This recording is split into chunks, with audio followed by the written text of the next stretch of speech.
Hello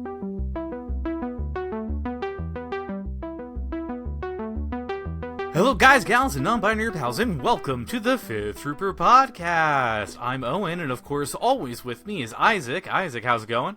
We're doing well, surviving and thriving. There we go, and today we're giving you something a little bit different, is that we're going to be diving into an entire faction. We're going to give you kind of an overview. This is a new player or a new to this faction, because I do know that some of you aren't new players, so I don't want to disclude you from this, but this is a way of being able to look at a faction, to be able to assess things that are good that you might want to add if you are diving into this faction, or things that you might want to watch out for if you're kind of like, well, what do I need to know about this faction when I'm facing them, when I'm fighting against them? So we're going to kind of dive into that faction by faction. All of the mercenaries are going to be kind of saved for the end towards Shadow Collective and the Mandalorians and things of that nature. So that's all going to be in a different extra video towards the end of all of this. But we're going to start off with the Galactic Empire. But before we dive into our analysis of the Galactic Empire, I would like to thank everybody who is supporting our empire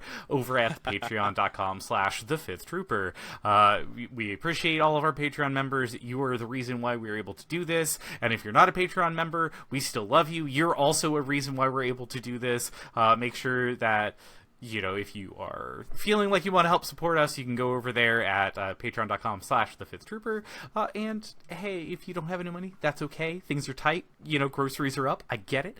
And then, you know, just leave a like, leave a comment. If you would like to say what is your favorite or what is your most feared unit of the Galactic Empire, the thing that you hate seeing or love having on your side of the table, you know, leave it down in the comment. Let's talk about the fun things for the Empire. But without further ado, let's dive into it. We're going to go just kind of down the list here, going from commanders all the way through, and just kind of give you a generalized idea of what these units do, what the Empire does, how it plays, and what to kind of like look out for as things that you want to be doing or things that you want to be watching out for and stopping your opponent doing. So, you know, starting us off here, Isaac, the Empire, man, like, you actually play them, unlike me, so we're gonna be like leaning on your expertise here just a little bit more. Like, what do they play like? What is their vibe? Yeah, Empire in general is a great faction. It's one of the most popular ones I know that people gravitate towards. You know, OG Trilogy, a lot of fun stuff here. You got lots of units to work with, lots of cool heroes, lots of cool units, the most core units to work with. You definitely, when you put the army together, it's like I have an organized military force. There's a lot of structure to that. You're feeding gunlines tokens and things. You have characters like Vader, we'll talk a little bit about. So you have a lot of the iconic characters. So like the fun factor is definitely there. If you're an OG Trilogy person, obviously, you know, Empire's your stuff. As far as like overarching strats, without like deep diving for an hour, and we can direct you to some Notorious Scoundrel videos for more like meta zoomed in strats here. But in general, broadly sweeping here, some of the strength the Empire has is being able to field lots of red saves at a cheaper value. So if you think like a Mandalorian or a Clone Trooper, or like a Republic list, those guys cost a lot more, whereas like you can often flood the board with Stormtroopers and Shore Troopers and things of that nature, and you just have a lot of red saves on the table, which is worth something. Oftentimes, you know, having just a Stormtrooper unit run and take an objective and just be nothing other than like I'm hard to kill, or I'm going to take a lot of effort to kill, can be really powerful. Some things to just keep in mind, overarching, when I build a list for Empire, your core, you're able to fill it with like a pretty solid gun line there usually, and you usually have a character and a couple flex pieces to sort of lean into, whether it's, you know, your Vader, your Iden, or your whatever special forces, something to pack a punch. Your core needs support. There's a lot of good commanders we just got with Imperial High Command. Always try to help new players out with Empire if they're struggling a lot. When you field a bunch of like Stormtroopers and things and you have nothing to support them, that's when it starts to feel really bad. Stormtroopers are aim hungry. Your core needs support, and thankfully the Empire has quite a few tools to do that. So you can have this feeling of like, yes, this is my organized like army gunline thing that's going. or vehicles, whatever it might be. Your army is supported and works. It feels thematically like I have this organized army that like has a system and a chain of command, while also being able to leverage, a flex piece or two that are kind of a skill expression and able to manipulate the board like your Vaders and things like that. But that's just an overarching general thing. I don't know if Owen, you have anything to add to that. Yeah, I mean, I think that you kind of hit it there, is that, you're looking at a lot of units that are doing red saves, but they're not necessarily doing a lot of punch. There's a lot of white dice inside of their attack pools that they're trying to re-roll a lot with aims and spotter and whatnot. Mm-hmm. So those are things that you want to make sure that you're adding into your list to make sure that you're rolling the dice several times. You don't want to just roll it once, because sometimes the white dice give it, and sometimes the white dice take it away. And so that's kind of a thing that you tend to see inside of this faction. And as you pointed out, is like, you're going to then be adding your heroes, or the couple of things that are going to be packing the punch while everybody else is just kind of hunkering down. And that is what you want to be doing with them. Get those stormtroopers on a point and sit them. Yep. Because with those red saves, they're going to be harder to take off. Mm-hmm. That is the game plan. Give them the health, give them the objectives, and chill. Yep. You're not going to be killing a lot of things or trying to take that. That's not the vibe that you want to be doing necessarily with your list. Your list is mostly going to be moving in mass, sitting down, and being like, this is ours now. Yeah. Take ground and hold it. Yeah. Take the ground and hold it. And so you're going to be looking at that. Yeah, sorry. I was just going to say, also worth noting, Empire has the most battle forces too. So if you're collecting an Imperial army, there's tons of ways to spice it up and change things around. You have Remnant, you have Tempest, you have Blizzard Force. There's all sorts of iconic scenes from the movie. Stormtrooper Battalion. If you just want to put thousands of stormtroopers on the board, that's a thing. There's a lot of wiggle room, so that you can freshen it up. Even if you're playing just vanilla Empire to start with, you can really change your play style by just simply just slapping a battle force rule set on it. Yeah, it does currently have the most, with 4 battle forces and a 5th that has been announced that is coming soon. So, maybe this is something that you want to come back to and watch again if you're looking at getting any of those mud troopers and getting that Mimbin battle force. But let's start diving into the units. As of right now, you have 44 different unit options that you can bring with you. This is not including the mud troopers or wet weather troopers, since they are not out yet, but we do know that they are coming. This is also including all of the bounty hunters and mercenaries and things, which we will again skip over that for now. So we're not going to be talking about all 44 options, but do know that you do have currently, as of time recording, 44 options of things that you can stuff inside of your list, which is many a unit. Yeah, that's a lot. It's a lot of stuff. You get a lot of flexibility. Yeah, that is a decent amount of flexibility. And so starting off with the commander slot that you have here, and we're gonna, the big bad, the OG, the one that you get inside of your starter kit if you're buying one of those, or the one that you I mean, let's be honest, it's the reason you run Empire in the first place. It's Darth Vader. Sir. Yeah. It's probably worth, we can talk about Commander Vader and Operative Vader here at the same time. They do play different, but just to give some broad sweeps here. In general, your Vader is one of the most powerful units in the game, regardless of which one you end up going with. They both play differently. So just Commander Vader, just talk about him kind of sweeping here. One of the big things that he has is null courage value. So talking about those storms and things that need support, you need commanders around them that give courage buffs. So your stormtroopers do no good if they're panicked on a point. They're only courage 1. So Vader brings that if you're taking commander. He's got a big lightsaber. He has a stacked command hand that's really good. I know Scoundrels have went to they actually have a mini on Vader. So it's worth watching where they break down a lot of the command cards and things you can do there. There's a lot of synergy with the high command stuff, regardless of which version you're using. Specifically the Thrawn 2-pip, you can discard and have him attack again. You can use Tarkin to pull the strings on him. There's a lot of stuff there. But in general, Vader is your big bad.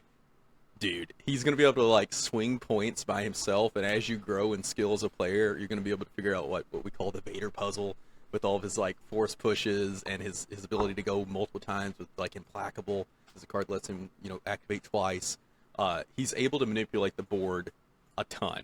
You can throw that unit on a flank almost by himself. You don't want to overextend him, but he will win you a side of the board with, maybe some scout troopers to help him out or something. And he's definitely a big skill piece. So he'll grow with you as you grow as a player. The more you can, figure out the Vader puzzle and how to run him, the better player you're going to be, and even being able to, read other people's force users and how to, use force users yourself. Vader's a good one to start with, and sort of how to train yourself in the art of the force user in Saber, so to speak. But yeah. What I always hear from him or from everyone is that Vader is slow moving but causes death, when he gets there, and that is the thing, is that like he slowly will go whichever way he's got to go, but once he gets there, your opponent better have a plan. Yeah, because it will be bad. Yeah, and you have tools too to get him there. Burst of Speed is a great one to pump his speed up.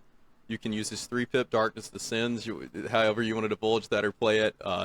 There's a discussion there, but you can infiltrate him sometimes. You can give him the Surge tokens, also from Reliable off that card. Yeah, but he's going to eat units. The biggest thing the biggest things when you're using him, you just want to make sure he doesn't get like tar pitted by like a big unit where his lightsaber, he's like swinging a saber and killing a bunch of B1s or something. You don't want to use him to do that. Send him at the high value targets, have him shred them, have him swing those middle points, have him destroy the enemy bases, that kind of thing. He's king at, and scoring your sweeping clears, stuff like that. He's a powerhouse piece. So definitely your skill expression piece there. A lot of Empire lists feature him.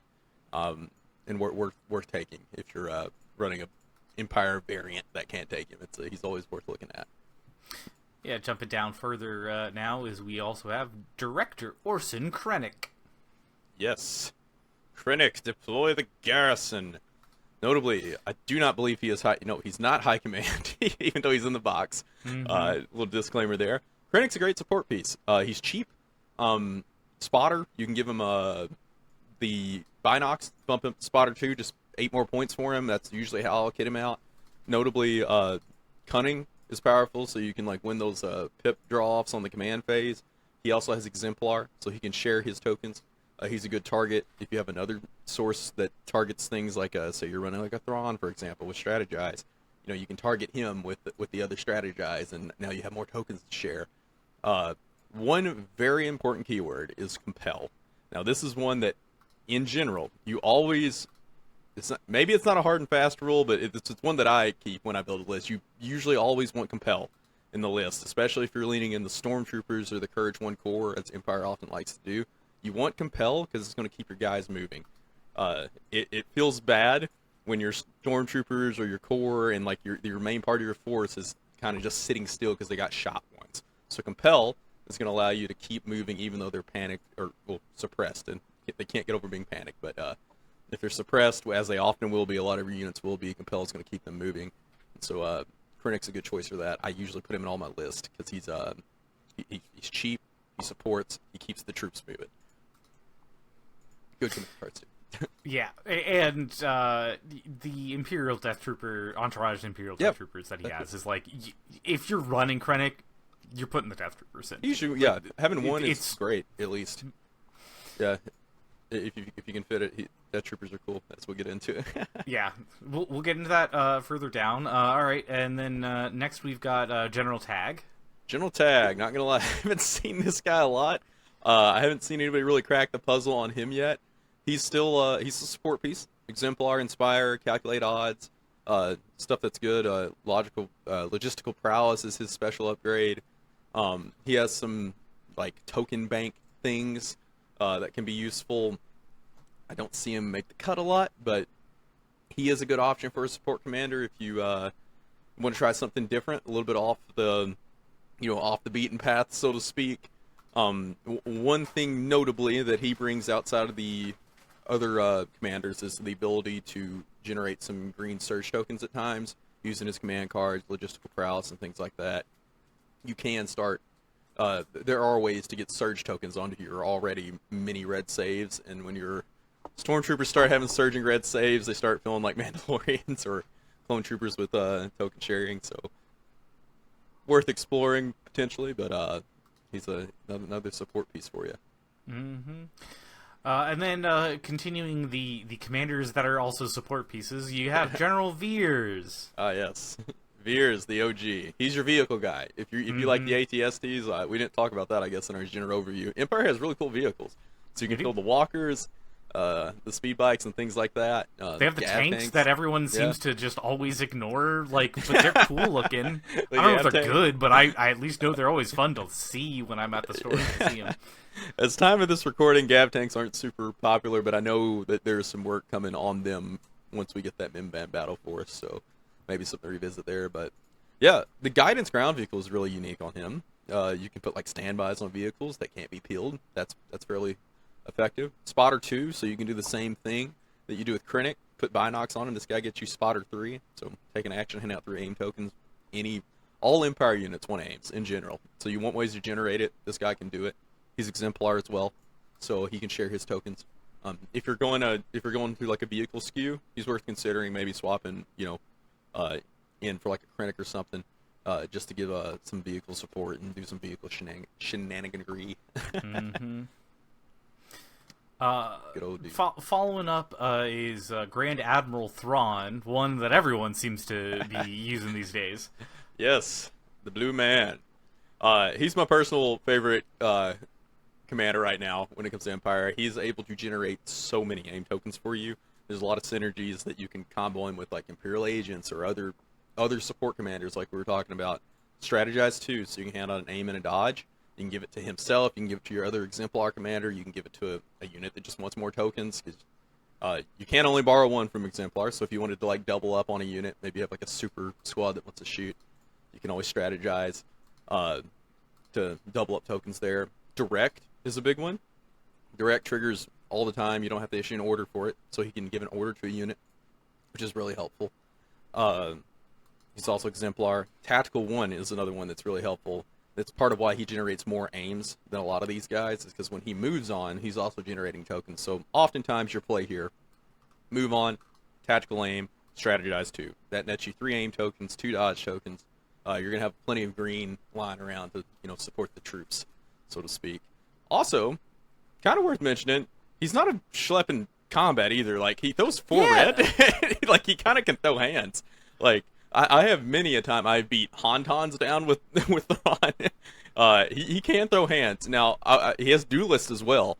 So, like, I've seen plays where people will take him. I wouldn't recommend just, like, electing him to go fight their Vader or their big force user, but in a pinch, the guy can, like, go in there and tar pit up a little bit. If he has a dodge, giving him immune pierce and things, he's like 100, he's 110. If you're throwing him in there to like soak up a 200-point unit, you're not gonna be super upset about it. Don't get him just killed for free, but he can when the straits get dire, he can walk up and start throwing hands with the troops every now and then if something gets I was gonna say the red attacks that he has, the 3 red for his blaster and 4 red for melee, as well as the red defense. Like, you won't be upset if he's sitting on a point and someone's charging that point with a core unit or something like this. As you pointed out, if they have like a big hero thing coming at you, he's not the best of options, but you're not going to be upset if you're sitting there handing out tokens and then you just have to like slap the dude off the point, so that way you get the POI and score for the round, right? Like, that is a thing that could be done, and it's not completely unheard of, because while a lot of these other high command people are running white saves and maybe a black or 2 attack dice, like he's got a little more depth to him. One step ahead as well is not something to be slept on. It takes a little bit of skill and time to like figure that out and time it up, but it's surprisingly helpful. Gives free moves out when you tie the pip, you can move any unit, and when you play different pips, you can move him. Usually you're wanting to move other units, but speed 1 unit, or a speed 1 on any unit is pretty powerful in a lot of, high stakes situations. So definitely worth cultivating. Notably, his 1 command card, the 2 pip, is really important. You can discard it to get like a free attack if anything ends ends within 2 of any unit at any point. You can just discard that thing and just get a free move or shoot, move or attack. This works on like a Vader, works on any unit, Super Shore Squad, whatever it might be. He's definitely a powerhouse that you should be looking at if you can. Oh yeah, no, he's very good, and there's a reason why everybody likes him. It just fits really well. Jumping to our next commander, you've got Grand Moff Tarkin. Grand Moff Tarkin with his contempt on his profile, which I love. He's not even punching you; he's just glaring at you for emotional only damage. Attack value, 1 white dice is 1 white nothing. He has a B1 attack. Yeah. This guy, he's short and simple. Pull the strings, any Imperial unit. So pull the strings you can use for an attack or a move. Hold on, it might be only free attack actions or free move actions. Both very powerful. Having this guy at 90 or 95, pulling the strings on like a Super Shore, pulling the strings on a Vader. If you can set that up, very, very powerful. Getting free attacks. It's a free attack wherever you need it, wherever you want it. Can definitely be a skill expression that in that of itself. If you're going super gun line, and you got your token generation system set up, might be worth considering him just so you can get another shot off another unit that you want, especially if you have like super squads or something like a Super Shore. Entourage Vader's cool. Being able to give orders to Vader and things. Usually if you have Vader, he has an order already, but in a pinch, he can sub in. But free attacks, so good stuff. Yeah, it's very easy to look at him and just be like, I'm not going to take him, like, he's useless, but it's really that keyword of being able to give the free attacks and being able to let that happen, because then you're using the pieces that you already have more effectively, and that's his point. That's where he shines. And so it's often a thing of like, if you see it on a list builder, you don't normally pick him, but there is value there. And the same thing on the opposite side, if you see him coming at on the other side of the field, you look at that and you're just like, but I mean, he's got 1 white. What do I care? And it's like, well, if he's telling other people to go for a second time, like, he actually might be worth a couple of shots to keep him back, to keep him behind things, to, make that less effective. So he's not just constantly sitting there with Vader and telling Vader to punch you even harder. Right, like, yeah. That, even the move. Like, you can, like, have a unit shoot and, like, they're exposed. No, they're not. They're just going to move back behind the LOS block. Like, there's a lot of cages in there. Honestly, the only reason I don't think he pops up more right now is just because his commander slot is very competitive for Empire. So that's really the only reason I don't think you see him a whole lot right now. I would definitely be if there was an option for me to take a 3rd commander, Tarkin would be in a lot of my list right now. But Tarkin, pull the strings. Good keeper. Yep. And then jumping down to the leader of Inferno Squad, we've got Iden Versio. Yeah, Iden's trending up now. Like, she got a point cut here recently. If you're trying to go for like this Imperial Special Forces thing and lean into that, if you're a Battlefronts fan, Iden's great. She has Infiltrate, so usually Iden builds have like Imperial Special Forces with them or Inferno Squad. There's a lot of synergy there. You're able to, if you're leaning into that, we'll get to the Special Forces later, but if you're leaning into that, you're able to kind of infiltrate this nice little strike team, not strike team, but like you can infiltrate like your Special Forces and Iden, all of a sudden you have this like kind of like really pushed up flank of like high quality troops that you can use to sort of flex on areas of the battlefield. Iden's solid. She's no slut in combat. She has a lot of melee options. She has some command cards that do a lot of play. Her little shield droid, the ID-10, or what is it? ID-10. Yeah, ID-10's free now. There's a lot of play there. Notably, if you're trying to maximize the new fire control group, she helps get a little bit more range on that. It goes off the droid as well, so you can cohere the droid out to half cohesion range to extend that fire control effectiveness when you're upgrading dice and whatnot. But she's a solid solid combat piece.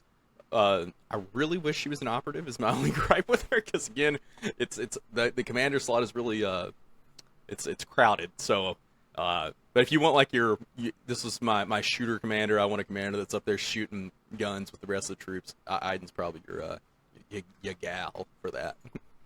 Yeah, I mean, Iden is definitely something that she's not to be overlooked. If you see her on the opposite side of you, you want to make sure you understand where she's going and what she's up to, because she's got a lot of versatility and she's got a lot of ability to cause some damage, and so you want to be able to answer that fairly quickly, to not just let her pretty much own a side of a board.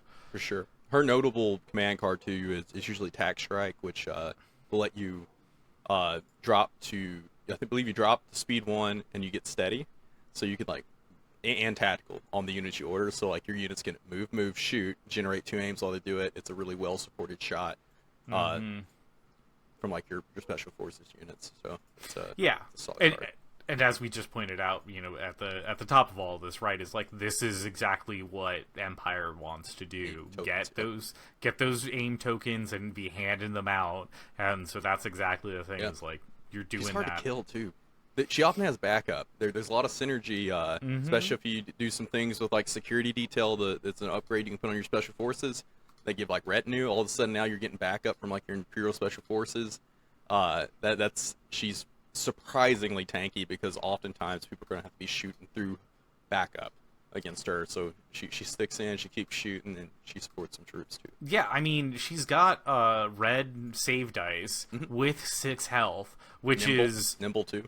Yeah, and all of that is the you know, upper end, because normally when you're looking at the commander slots, you either have 5 health red dice or 6 health and white dice, and she's got 6 health red dice, so she's getting the best of all worlds there.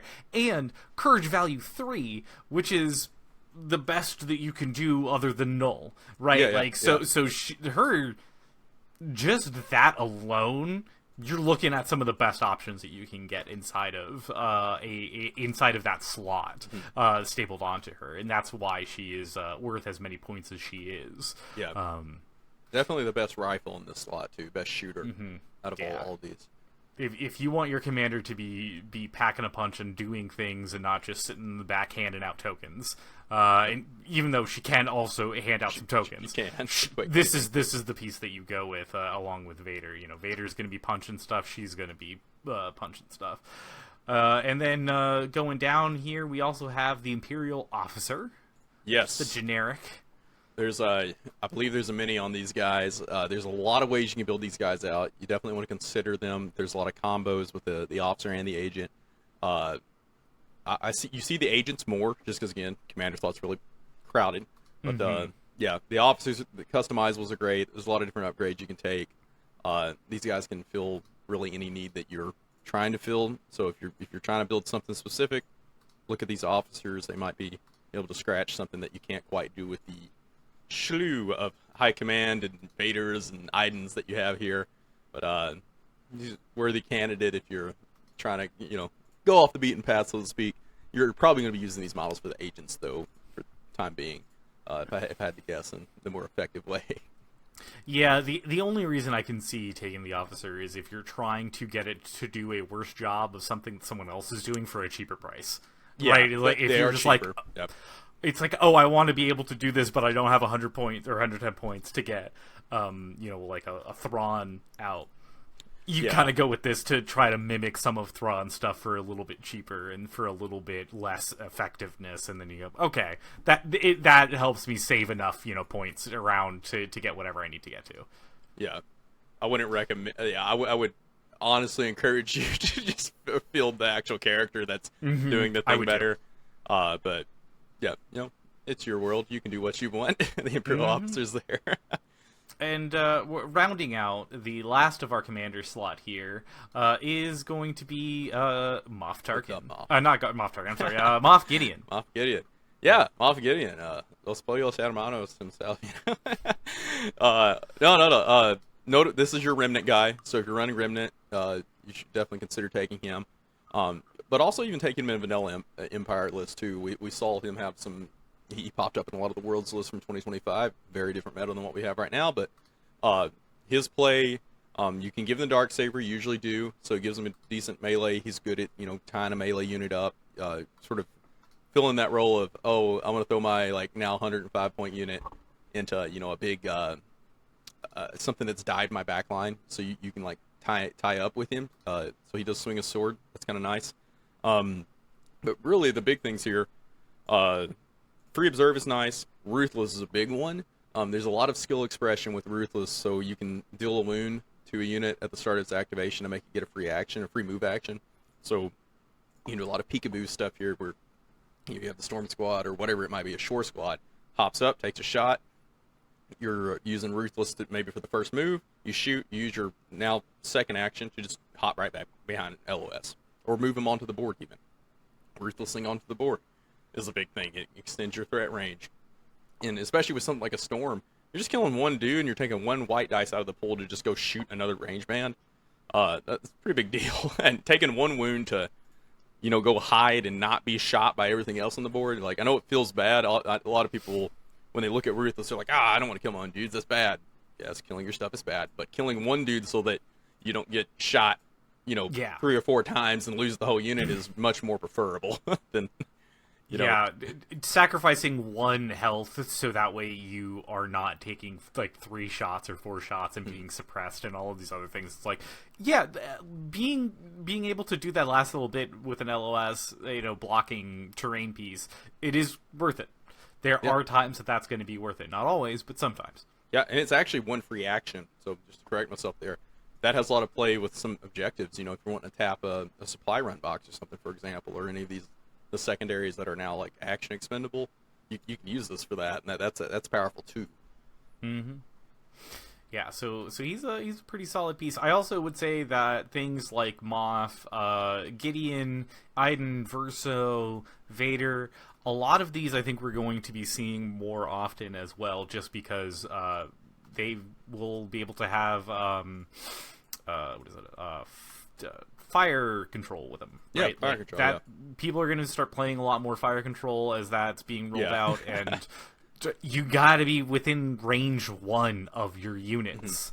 And so you're going to want to have people that have the ability to have some health, take some hits, and be range 1 with all of the units. So that way they can, be using that to help out and make you a little bit more deadlier. Yeah, you definitely should staple that upgrade to one of your commanders in an Imperialist. Just auto that find is, the 5 points. That is across the board. Everyone should be taking that. Yeah. I don't think there's a single faction that doesn't want to be able upgrading their dice. That's very powerful. Take that, put it on somebody who's tanky, and keep them alive while they just roll up with everybody, and you're doing a lot more damage. Yeah. I mean, his gun, too, it's Pierce 1. I mean, assuming you're not shooting Mandalorians or stuff with Impervious, he'll reliably finish off a couple dudes for you, too, if you need to have him just, pick a unit up, and the Darksaber, of course. He can swing that and cut some troops down, too. Yeah. All right. Jumping down to now our next slot. Yeah, the Operatives. Jumping down to our Operatives slot.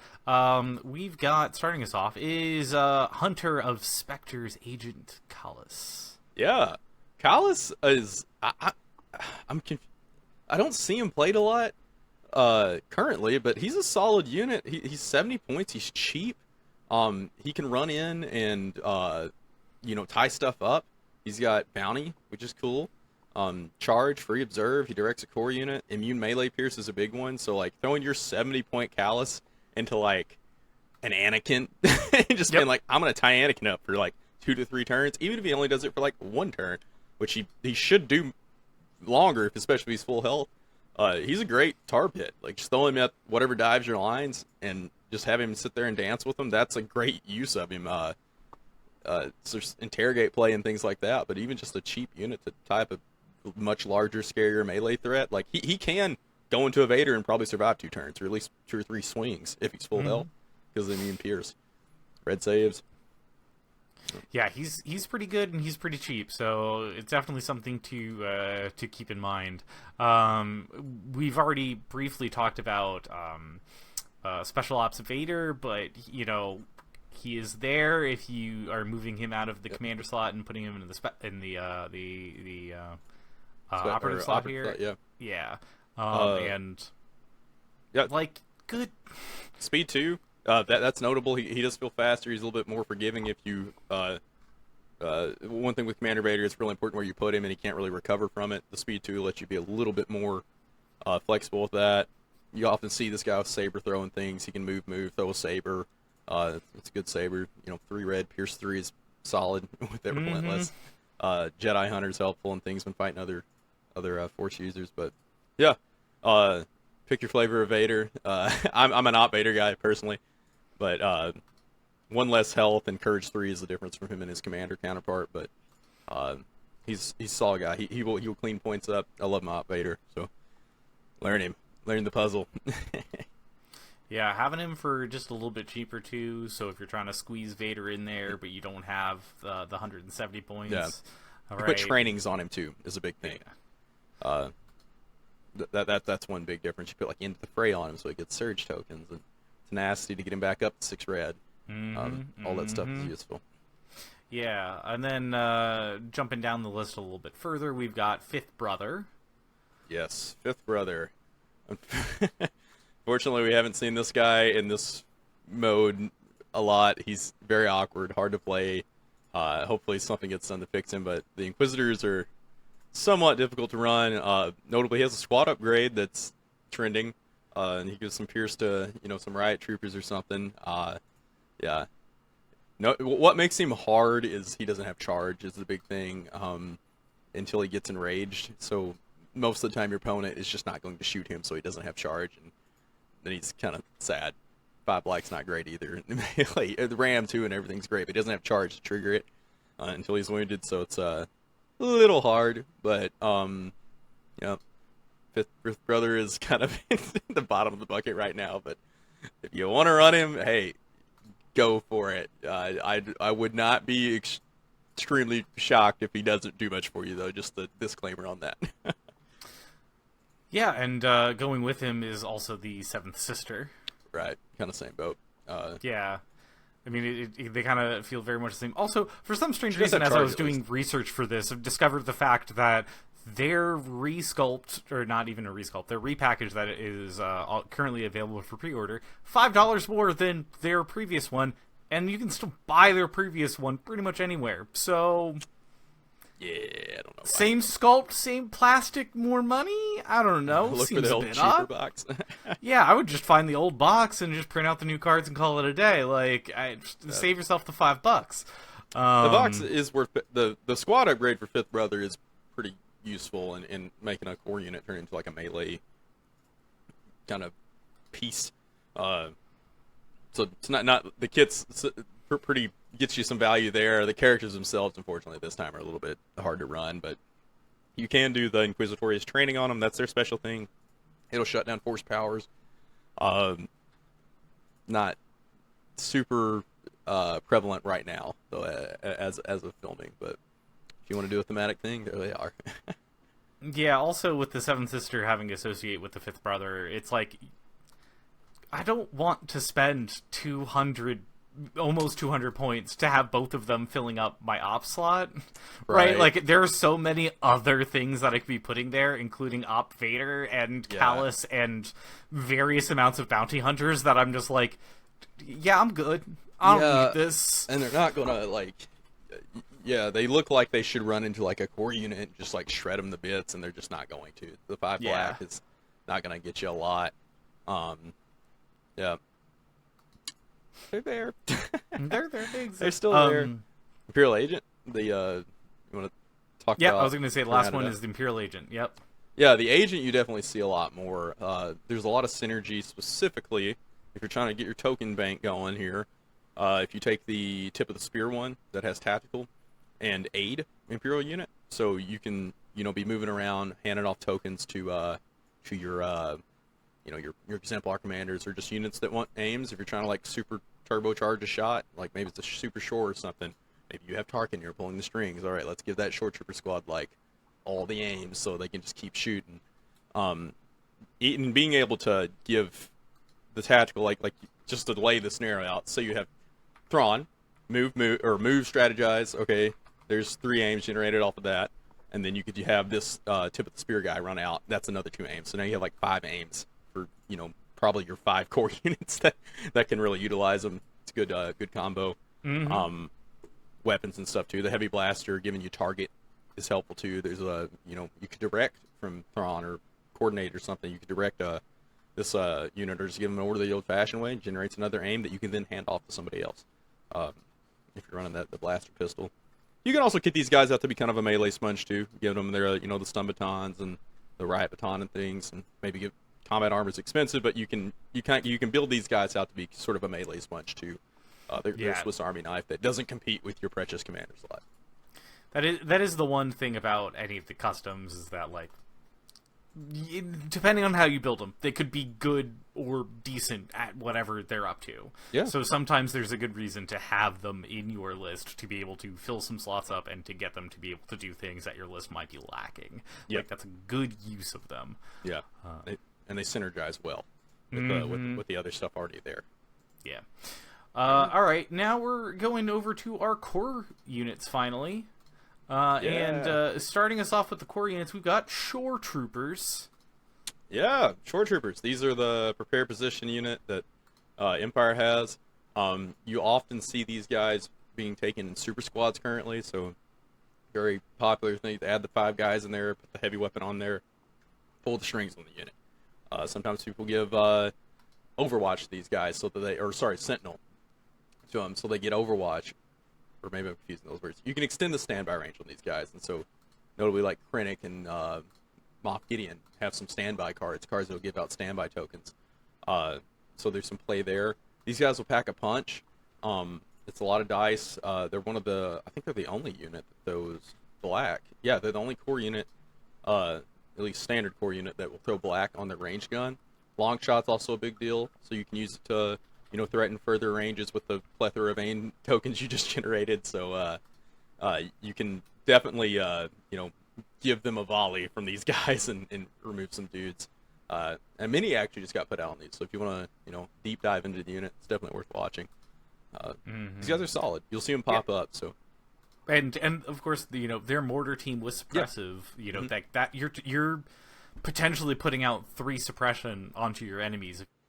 Mortar into one, shoot into something else. Like, that's terrifying as a rebel player. That's a lot of suppression coming at me all of a sudden. Yeah, the mortar is in like a weird spot points wise because it's like so close to just buying another unit. But I mean, I've thought about the world of putting like a fire control leader beside my mortar pit and just like upgrading all the dice and shooting suppressive shots everywhere. There's definitely suppression builds. That's like a theme that Empire can do and skew into, suppression builds of that sort, especially when you field something like Commander Vader that makes you immune to, you get that null courage value that you're handing out to your troops. So something to mess with there, potentially, the mortar. Yeah, it's pretty good. They're slow, but they do work. Take a shot. You got to respect this unit if you see your opponent put it down. Yeah. They will shoot you very hard. It will be a little bit more damage than you're used to if you're just doing the regular stormtroopers. Right. Next up, we've got Snow Troopers. Yes, Snow Troopers. So speed 1, so they're slower, but they have steady. So technically, like a move with a standard unit. So you move like speed 2 and take a shot. That's like a range 4 threat range. These guys have a little bit more than that if they double move. And also you can put Imperial March on them now too to really extend that, so you can get like the speed 1, then a speed 2 followed by a shot. They are not faster. A double speed 2 move is going to get you further up the board, obviously, than a speed 1 and a speed 2, but you can speed 1, speed 2, and shoot further than a lot of your other units. Put the Flamer on them. Flamer's not very good, unfortunately, right now. It's just 1 black dice. I wish that would get looked at. It's not great. So commonly, I think what you see is the ion gun vehicles are trending right now. So slowing up those Onaka tanks, the droids, being able to ion those things is definitely worth doing if you can. I mean, walking the flamethrower into any super squad is always a good feel. Like you're gonna do some damage. And if you have target for it, yeah. Yeah. Yeah. and getting it on target and things, it's not completely worthless if you have a super squad to shoot at. But sometimes if all they have are regular squads, it feels a little rough sometimes when you go in there to do that. Yeah. Speaking of worthless, we've got Riot Squad. Hey, you can put Fifth Brother in them now, and they're less worthless. No, hey, Riot's hold the line. They can surge red and melee. One thing that you want to avoid, I know it looks like these guys are like, oh, this is the melee guy. I'll go tie their force user up. They will all die. Don't do that. They do not have immune pierce. So it's weird because this unit's like, in my experience, it feels good to throw this unit into a non-melee unit. So if you charge their shooters with it, they're going to like beat them up and outlast. They're going to dig themselves in on points. If you're like charging into a POI and like fighting, their core shooters and stuff like that. If you charge their dedicated melee units, it's going to be rough if they have Pierce. So just something to be wary of. You kind of want to like leverage these guys into non-melee units, and then that's when they're going to feel good. Commonly right now you see Fifth Brother also get thrown in there, gives them Pierce and things. Of course, Imperial March. It's the upgrade made for these guys. So Yeah. that helps too. Getting a speed 2, speed 3 charge. With something like Fifth Brother behind it. Maybe you have the KX droids in there too. Throw some extra red dice. It's a respectable melee pool when you get in there. Just you want to make sure you're punching first and killing their melee threat if you're doing that. Because if that melee threat is still able to dish out some damage and has any Pierce behind it, you're gonna start having bodies drop quick. Also, very cool sculpts. Some of my favorite sculpts. Unfortunately, mid unit. It's not great. You've got other, I think, better melee options in other slots. Yeah. So yeah, like they exist. I consider like one of them usually. One with the Fifth Brother and the KX droids, if you can fit it, fills a different role than your rank and file stormtroopers you're using. So I mean, it's if you want something, you have a few extra points, it might be worth just upgrading a storm with the Fifth Brother. I wouldn't take just a naked Riot squad over, like a regular stormtrooper for some reason. I would probably just save the points, but if you can get the upgrades on them and things, it's they'll punch down some rebel troopers or some clone troopers or something. Their melee is suppressive for some reason. That seems useful. Yeah, suppression. Yeah, and then our last here is, of course, the OG themselves, the Stormtroopers. Just plain old Stormtroopers. Hey, these are the bread and butter of the Empire. You're always probably going to see these guys in any tournament you go to. They are cheap red saves, and they can shoot. The precise helps. So notably, these guys, I know it looks like a slot machine, which a lot in part it is, but when you get these guys supported with 1 or 2 aim tokens, the math actually starts to track on these guys. So stormtroopers that are well supported, you can't just completely blow off. If they have a way to feed these guys aims, you're going to be surprised when they actually start plinking guys off your line. It is very important that you support these guys if you're going to run them. Do not just take a bunch of stormtroopers with no compel, no courage bubbles you plan to have around them. That is necessary, or otherwise they just feel like the worst units on Earth. Because if you throw them out by themselves on a flank, most opponents are just going to shoot them once and just leave. You're just going to suppress them or panic them very quickly. We have snipers with suppressive and things. They're so easy to turn off. So just make sure you're keeping them near your support system. That courage value 1 as a Rumble player, let me tell you, that hurts. Yeah. That hurts real bad when you're on a point and you're like, oh, I'm just going to leave them there, and they're just going to keep that point going, so I keep scoring, and then you just take a sniper shot, and all of a sudden it's like, nope, well, they're gone. They're not dead. They're just taking that sniper shot and being suppressed, and then your bubble's too far away, and you're just like, well, bye. Yeah. Like that's want these always guys shooting with aims. If they can like entrench, aim, and borrow an aim, maybe they've been handed an aim, that's when they start feeling good, and you start like hitting above 4 hits a lot of the times. But support them. If you're not going to support them, take them lean, fill your core requirement, and skew somewhere else. But if you're going to lean into the storms, make sure you've built some sort of system to feed them aims and give them courage value. Yeah. All right, jumping to our Special Forces slot now. A lot less options down here, but still pretty solid. We'll start off with the Death Troopers. Yeah. I love Death Troopers. Surging red saves, so right out the gate, they're already really tanky. You do still have blanks. You can't just throw them out. in the open, expect them to be invincible, but they are going to be a pain to peel out when they're entrenched. Notably, this is another source of compel. So you can take the DT-15, I think is what it's called, and on one of these squads, you're starting to see this pop up a lot more to fulfill that compel need. So let's see, DTF-16. It's a unit leader compel, 2 health, so that's worth noting. If you have filled your command slots and you're like, man, I have no source of compel to keep my guys moving, maybe consider slotting one of these guys in there. Put security detail on them, get some free tokens. It's a solid unit. They have a really rough pull when they get to range 2, rough in a good way. You can start really pouring it on them with that dice pull. The precise 2 is super helpful. You give these guys an aim token, they're rolling 4. So they're a respectable unit. I haven't seen lists skew into them in mass using, their DLT-19D or anything like that as of late, but it's something you can do. They're a respectable unit. The Surging Red is elite.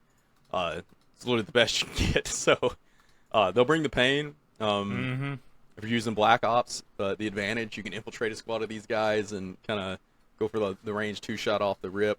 I would say the way you want to be playing these, in the way you played them in Old Legion, and there's a tendency to want to try to sit back and take big range shots with them, which you definitely can do. The config will, that E11 config can go suppressive range 4. You can do that for range 4 shot, but in general, you probably want to close the gap with these guys and start getting that range 2 shot off as soon as you can, because it messes units up when you do it.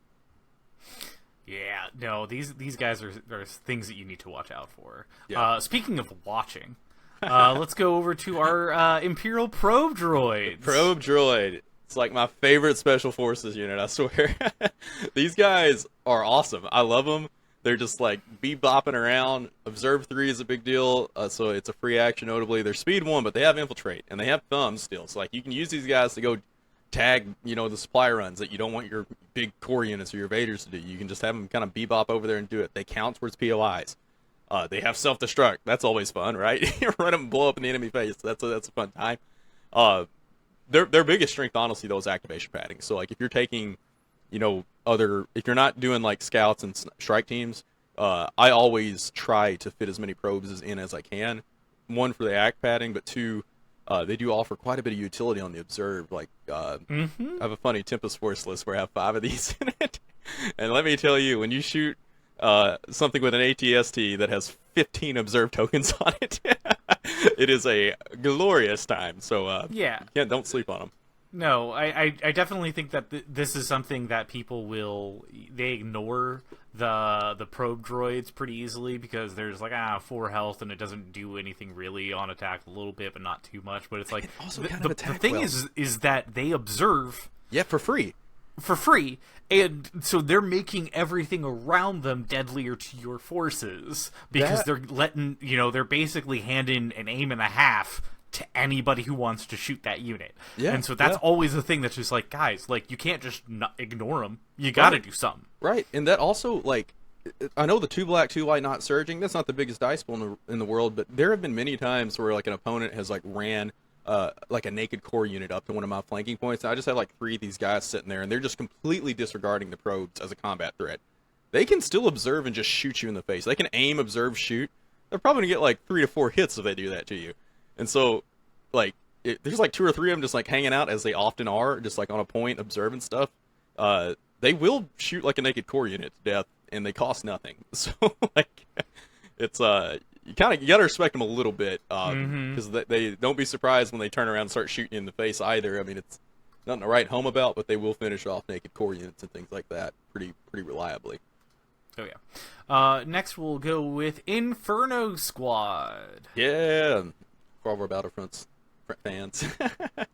They're Inferno Squad. If you're running I would not take this unit unless you have Iden. I would just take the regular ISF, but if you're doing it, there's some synergy here with Elmiko and Gideon. They infiltrate with the rest of them. Reliable is great, and the retinue printed on it is helpful too, so they're getting tokens for being next to near Iden. They get back up to Iden. They're a real flexible piece. When you're upgrading the dice and stuff on them, they're throwing a lot of red dice and things like that. So it's 6 red though, which isn't honestly not not the greatest thing. Even with fire control unit, it's 6 red when you split them all up, but it's worth it. It's free token generation, and they synergize with items. That's kind of what I would. If you're taking Iden, consider this. If you can't afford it, just take regular ISF, which we'll get into here. Yeah, and so the regular ISF. Yep. You know, they're a little bit more expensive than the Inferno squad there. But, you know, not bad. Not bad. Yeah.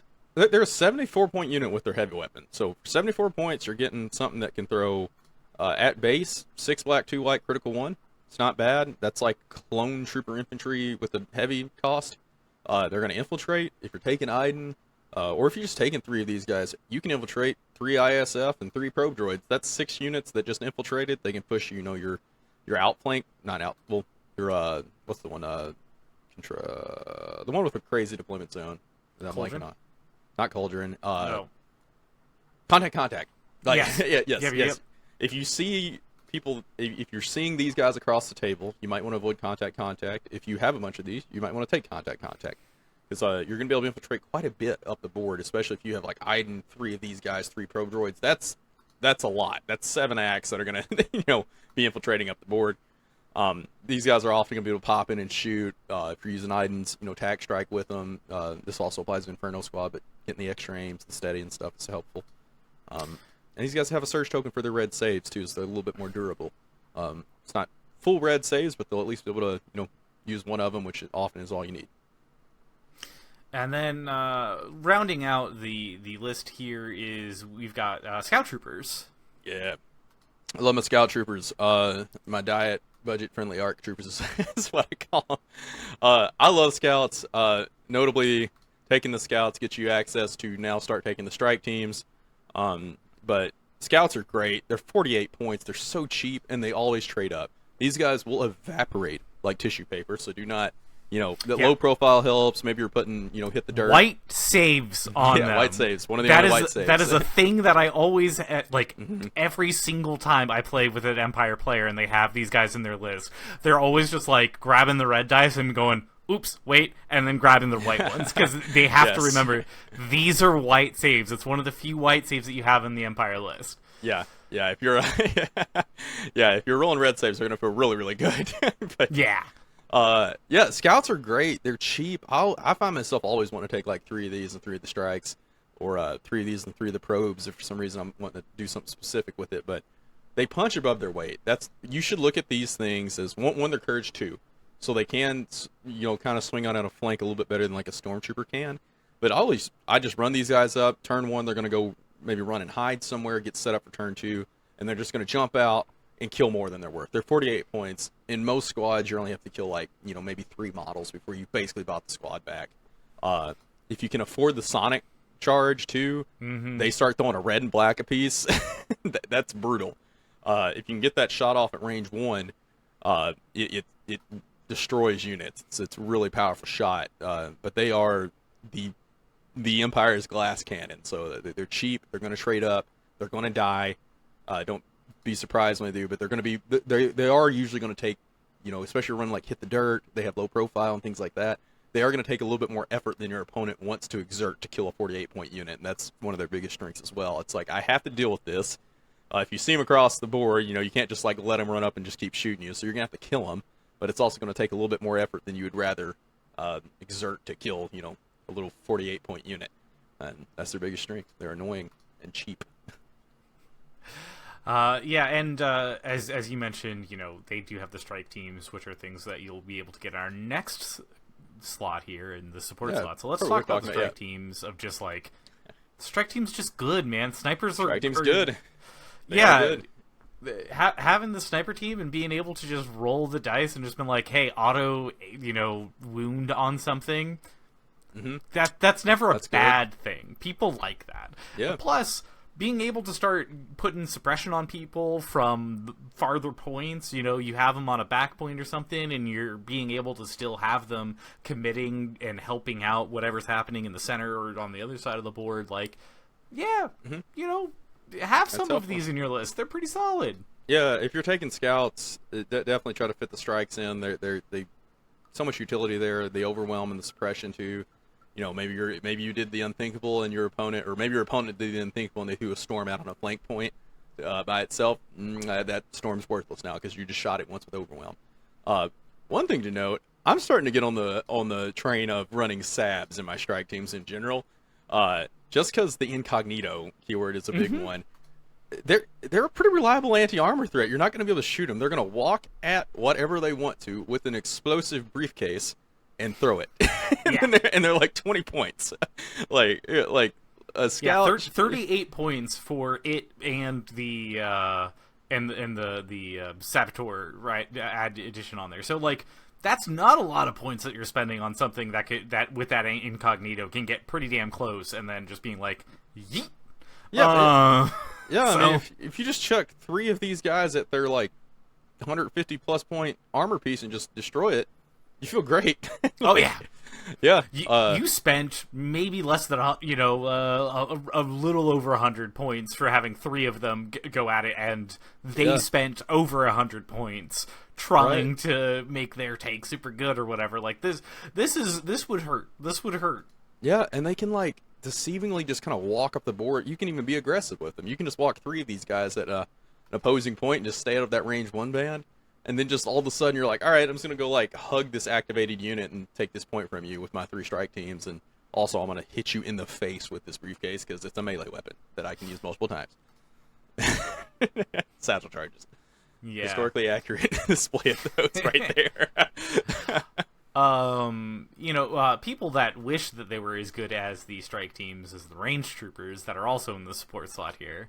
Oh yeah, they're here. That's right. I'm not gonna lie, I haven't seen these guys in a while. Advanced targeting's cool. You get the free tokens for shooting troopers is nice. Armor 1, these guys are a little bit tanky, but I mean they're speed 1. You can spur them. They are courage 2, but I can really, the only synergy I see is if for some reason you're going full gun line, you've like maxed out your core shooters, and you want a little bit more of a reliable, just like I'm going to sit on the back point and shoot stuff, and maybe you have like a Tarkin pulling strings on them. That's a good use case, but kind of expensive. I wish they were a little bit cheaper. But they're there. Yeah, I think if you're doing gun line, you're probably going to be wanting to go with the E-Web. Yeah, the E-Web's a solid choice too here. Don't sleep on these. I learned a lesson in E-Web respect against the world champ Justin Fleming. So, you don't sleep on them. They'll sit out there. They'll keep shooting. A lot of times the play with this is like move and standby because they have the Sentinel, so they have a range 3 standby, so you can get around cumbersome stuff. But even just having them sit like on you're always going to have back POIs. These guys are great for it. They're 4 health. They're going to sit there and keep shooting. You can put the generators on them to add dice to it. And now with fire control, you're upgrading dice too. Like this really gets. I just now thought about that. Like E-Webs with fire control kind of slap.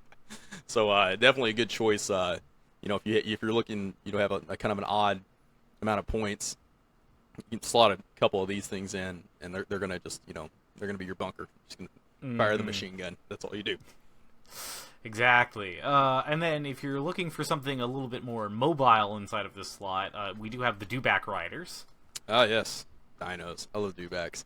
I've never ran them a lot. I know it's a thing. There's some play with like Vader using new ways to motivate them where they take a wound, they get the free move.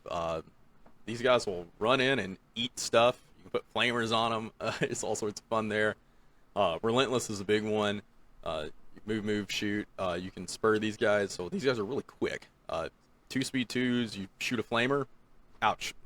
That's a pretty big threat range. It's more than like an ATRT. They're on like the ATRT base, but relentless. So they could move, and shoot that flamer at you, and then probably charge you next turn. Yeah, these are things that I would say are deceptive across the table. That if you don't... Like, you don't really look like they're doing much, because you see, like, the move 1, and you're like, nah, they're going to take forever to get to me. And it's like, no, they'll get to you pretty quickly if they need to. Quick. Yeah. Yeah, because that is a deceptive thing, that they can get up there if they need to. And, going through a 6 health unit with red saves, as we stated... That's some chunk that you got to get through, and so they can get to a point, sit on that point, and be able to hit you on their way over to it. They're not going to be doing the biggest hit damage, but I mean, they do something. It's pretty. I mean, it's better than like a riot drill usually. Yeah. Like you can throw tenacity on it even. It's like 4 red, 3 white melee. If they flame something on the way in too, man, it's rough. These guys, one way to play against them if you're not necessarily have the firepower to shoot through 3 of them is keep them suppressed so they can't spur, or if they are spurring, they're just gonna be like panicked and stuff. So shoot them with your snipers and overwhelm, put suppressive guns on them. They are only courage 2, and if they spur twice, they're gonna be at their threshold. So some stuff that kind of keep them slowed down. Yeah, and the last in the support slot is if you're trying to channel your inner Sonic and you gotta go fast, you got the speeder bikes. Yeah, these speeder bikes are great. You know, they're your shock cav. 70 points are fairly cheap. They're gonna hit flanks. They got impact on both of the speeder bikes, so if you're hitting like weak points and things, you can get like some impact 3 shots. The hard thing on these and bikes in general is you want order control on them most of the time. Otherwise, like if you just run these guys straight out and just charge the light brigade, they're going to die like the charge of the light brigade. So don't be I guess alarmed if you make that choice and they're like dead by the end of round 2. I find that oftentimes these bikes, when an opponent pushes them on a flank against me, or if you're flanking in general with them, that tends to be where they shine. They can go, take the weak point and shoot some stuff off. Try to have some sort of a plan on how you're gonna get order control on these guys. I know there's some like you can do like ace you up link and strike and fade to get extra utility there, stuff like that, but they get expensive. It is a little awkward in the order department, just as a disclaimer, but they're definitely usable. You see them pop up in lists and things. It's not like a bottom of the garbage can unit, but definitely it's a good thing to get 2 points and be able to contest them for the ones that you just need to contest. Yeah, right. Mobility is always good. Just to have them dive that back point and be able to contest it, so that way you're denying a point to your opponent, and they're also going to have to then take resources of theirs again to deal with this, because if they don't, you're just going to ping pong in the back with them and just been like, all right, we'll go to this point and we'll hold this point, like you'll just run around with them.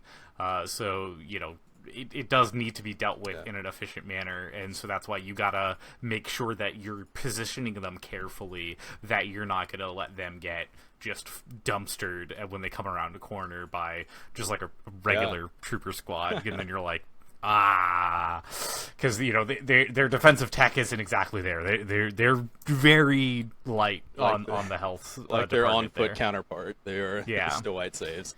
But, exactly. Maybe consider squadron leader on these guys too if you're leaning into it.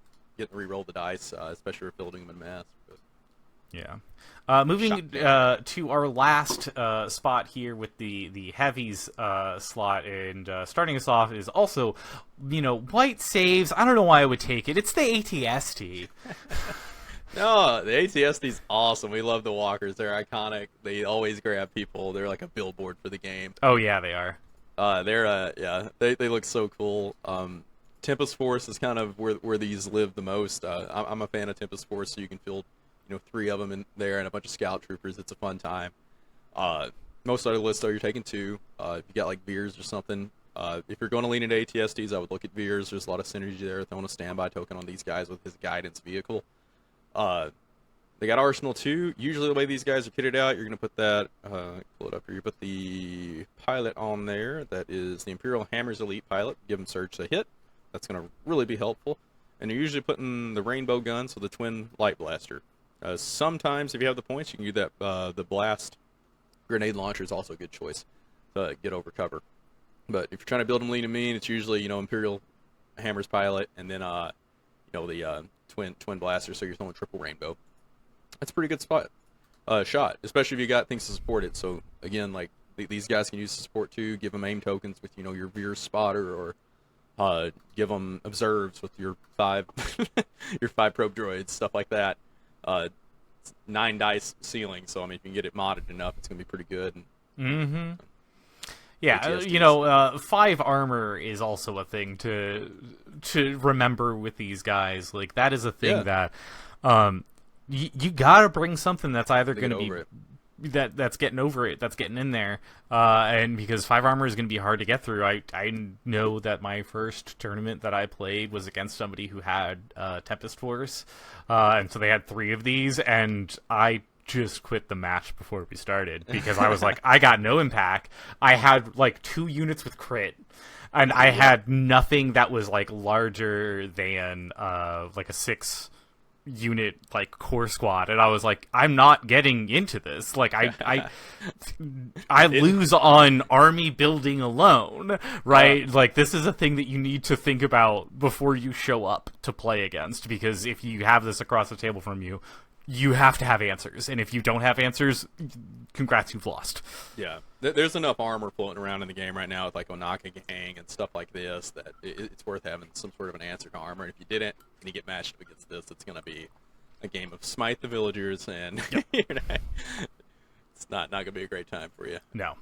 All right, then we have the Imperial Dark Troopers, not the Death Troopers. These are the Dark Troopers. Always confused. These are the robot ones. Yes, Darks.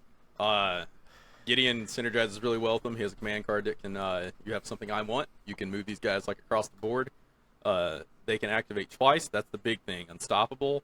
There's a huge flex here with kind of abusing the pass mechanic, so to speak, because they don't count towards the pass math. It's only the unit itself, not the amount of tokens in. So you're able to kind of, the biggest strength, honestly, on these guys is if you have some sort of alpha play, you can use these guys to sort of guarantee you go last, because you're using that unstoppable technique to get the extra tokens, and also extra pass tokens, if whatever the pass math ends up being, so you're almost guaranteeing yourself last to shoot with a big bad ugly thing that you're trying to shoot with.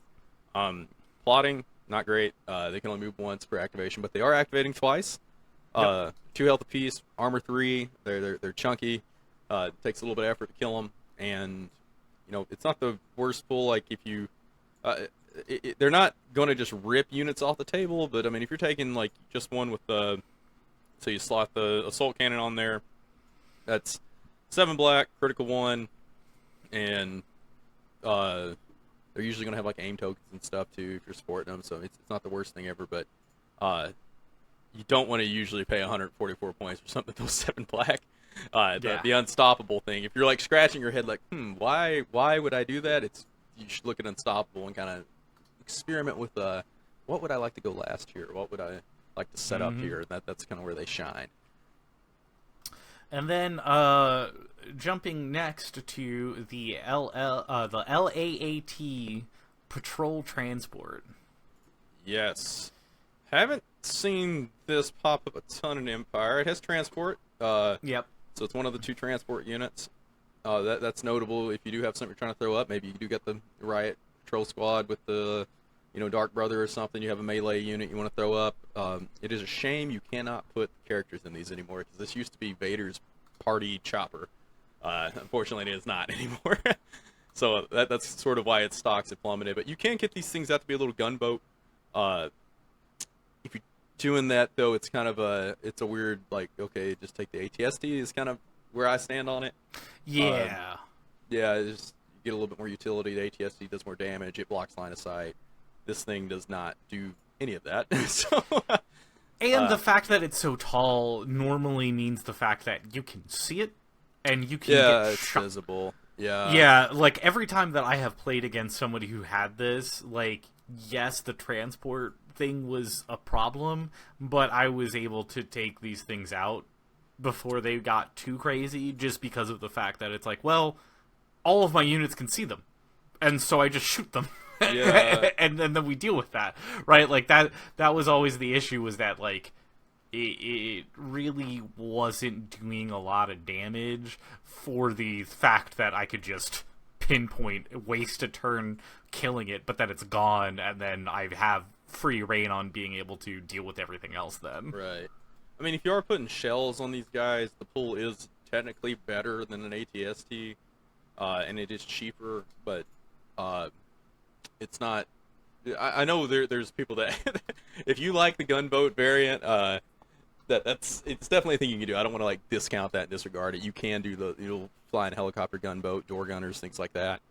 I haven't seen it particularly shine in Empire. I'm not going to say it's like a completely invalid strategy. it is a nice, kind of high quality dice pool when you put the shells on it. It's a lot of red and black dice. So it's not how I particularly like to run it, especially when you don't have the lack of transport targets. I think it's a little bit better when you can kit it out as a gunboat and you have something that's, meriting being transported. I wouldn't, try to like just field these solely for guns alone. Personally, I think it's not quite worth it when you don't have a transport target. But I could be wrong. I'm not the world's best player, so Yeah. you prove me wrong. And then the last unit here is you do have the Gav tank. Ah, yes. The TX-225. I love this thing. I think it's so cool, and I'm very sad that it has been seeing a lot of play. Yeah, it has transport as well. That's also kind of another, like, it kind of does the same thing a little bit that the LAT does. I want to say that the Gab, because its base, actually gets you further onto the board too than the LAT does, but don't quote me on that.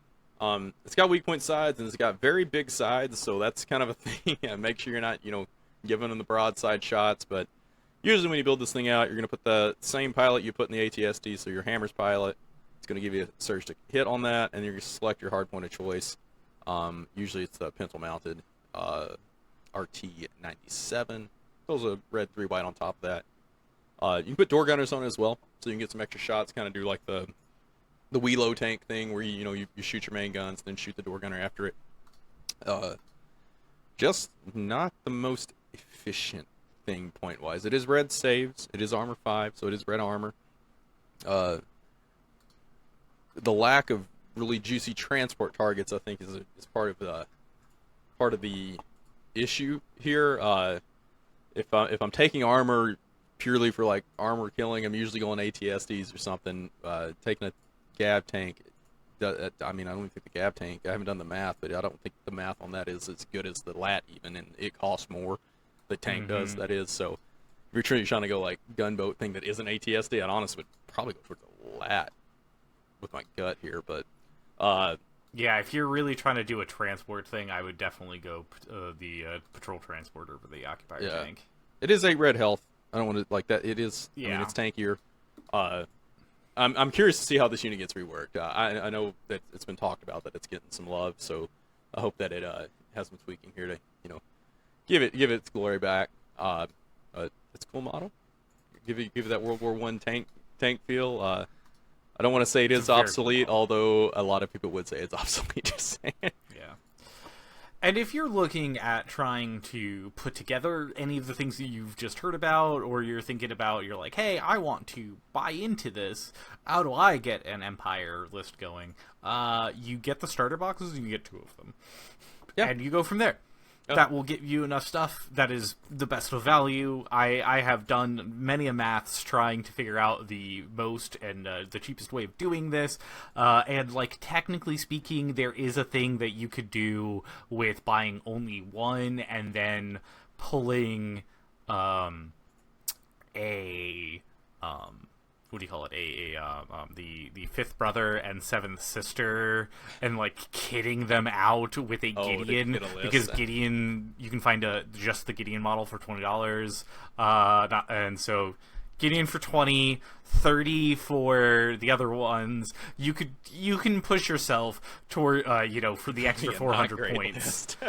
It's not a good list, though. Yeah, I wouldn't do that. I think the better option for you would definitely just be buying 2 starters, going from there. You'll have plenty of dice then, range tools and all that stuff, and then from there, grabbing anything else and going from that. So if you're looking at these and you're thinking, wow, like, I love the way that these look, I loved the idea of playing something that's got a lot of defense, a lot of health, yeah, then this is going to be the faction for you. This is how you're going to want to be able to do things, and be able to kind of build the army from there. Especially existing players, like, this is always a fun thing, especially when you're coming from something like the Rebel side where everybody is white saves and very squishy.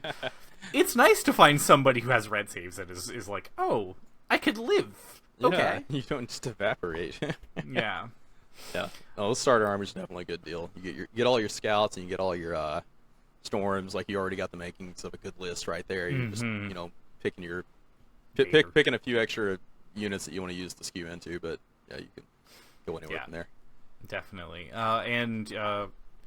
We'd like to hope that we're going to do a couple more of these. We hope that you've learned something, at least, a little bit about either your own list or lists of your enemies and things to watch out for.